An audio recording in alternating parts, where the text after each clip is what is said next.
Di soal nomor 25, ini sebenarnya soal dari ekonomi makro, yaitu berkaitan dengan pertumbuhan ekonomi ya. Eh, Pada sebuah fungsi Cobb-Douglas constant return to scale. Nah, kenapa saya sebut constant return to scale? Karena total parameternya, kan parameter capitalnya itu 1/3, sedangkan parameter labornya itu adalah 2/3, seperti itu. Berarti kalau dijumlahkan sama dengan satu. Tapi yaitu menunjukkan fungsi produksi atau total output. Lalu A itu adalah efisiensi teknologi, L itu input labor, dan K itu adalah input capital atau modal. Nah, A ini menunjukkan peran teknologi ya. Seringkali ini disebut sebenarnya nggak harus teknologi, tetapi teknologi include pada besarnya konstanta A ini ya, arbitrary constant, tetapi dia tidak selalu mencerminkan teknologi. Jadi ada banyak hal yang tercermin di konstanta A ini ya. Makanya lebih tepat sebenarnya kita tidak hanya menyebut sebagai teknologi ya, faktor teknologi di A ini, tetapi kita menyebutnya sebagai TFP, atau kita sebut dengan total faktor productivity, seperti itu.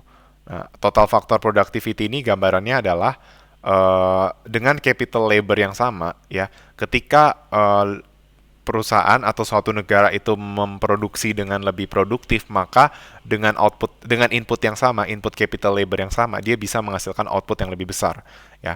Ambil contoh misalnya capital labornya itu 100, apa yang terjadi jika TFP atau total factor productivity sama dengan satu? Berarti kan 1 dikali 100 pangkat 1/3 dikali 100 pangkat 2/3 ya. Hasilnya outputnya sebesar 100, seperti itu. Oke, nah bagaimana jika dengan capital labor yang sama tetapi dia lebih produktif ya, nilai TFP-nya lebih tinggi, misalnya taruhlah A-nya itu sebesar 1,5, maka hasilnya outputnya bukan sebesar 100 tetapi sebesar 150 unit output ya. Jadi dia tidak hanya mencerminkan teknologi tetapi segala hal yang mempengaruhi pelipat gandaan atau multiplier, seperti itu. Nah, oke, langsung saja ke contoh soal. Di sini ingin melihat pendekatan pertumbuhan ekonomi dari sebuah fungsi produksi yang digeneralisasi di suatu negara. Di mana di suatu negara ceritanya budget share untuk capital itu sebesar 1/3 atau 33,33%, sedangkan untuk labornya itu sebesar 66,67%, seperti itu. Oke, nah apa yang akan terjadi? Berapa total pertumbuhan ekonomi jika efisiensi meningkat 1% per tahun, efisiensi teknologi, lalu modalnya itu meningkat 3% dan tenaga kerja naik 2%.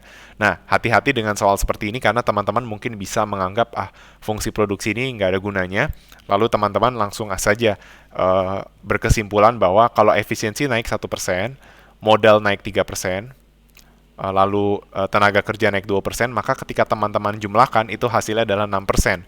Dan kebetulan teman-teman juga mendapatkan opsinya itu adalah yang 6, seperti itu. Atau ada juga yang mungkin yang mencoba mengerjakan bahwa ini tuh jawabannya sebenarnya 3 plus 2. Kenapa?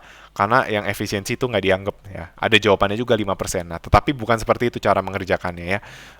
Cara mengerjakannya adalah kita melakukan semacam membuat fungsi produksi yang baru, lalu kita ubah nilainya, karena kan dia mengalami pertumbuhan seperti itu. Jika fungsi mula-mulanya itu adalah Y sama dengan A dikali K pangkat 1/3 dikalikan L pangkat 2/3, maka pertama-tama kita harus mencari A yang baru, yaitu A star, K yang baru, yaitu K star, dan L yang baru sebesar L star. Nah, kita tahu bahwa efisiensi teknologi itu naik 1%, sehingga A star itu adalah 1 ditambah 1%, buka kurung tutup kurung dikalikan dengan A ya. Hasilnya adalah 1,01 A. Dari mana hasilnya? 1 ditambah 1% atau 1 ditambah 1/100.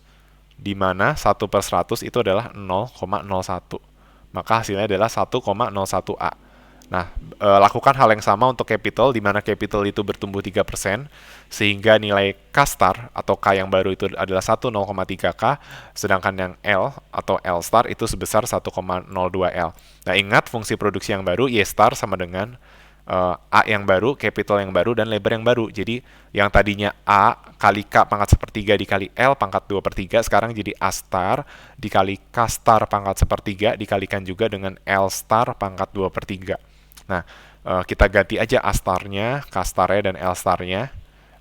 Dan kita dapat Y star sama dengan 1,03 sekian A K pangkat 1/3 kali L pangkat 2/3. Nah, berarti kita bisa membandingkan total output yang baru dengan total output yang lama, karena mengandung unsur yang sama, yaitu bukan unsur A star, K star, L star, tetapi A star yang sudah diubah ke A, K star yang diubah ke K, dan L star yang diubah ke L, seperti itu.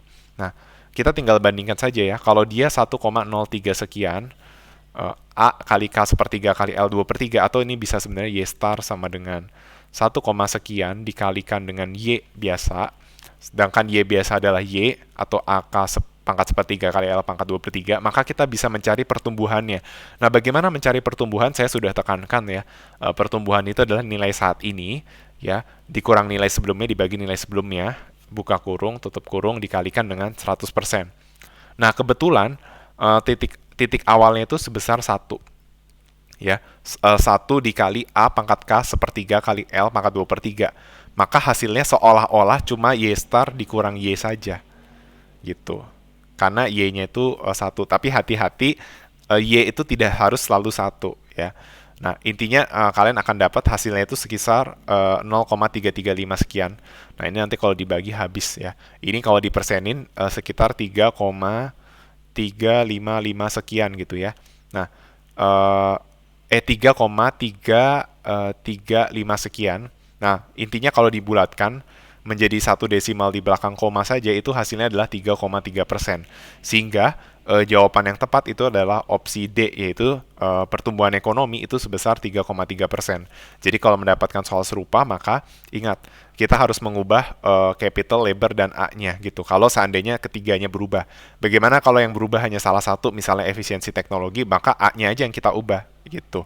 Ya, karena K star dan L star sama dengan K dan L yang lama, seperti itu. Oke. Sekian untuk nomor 25. Terima kasih atas perhatiannya.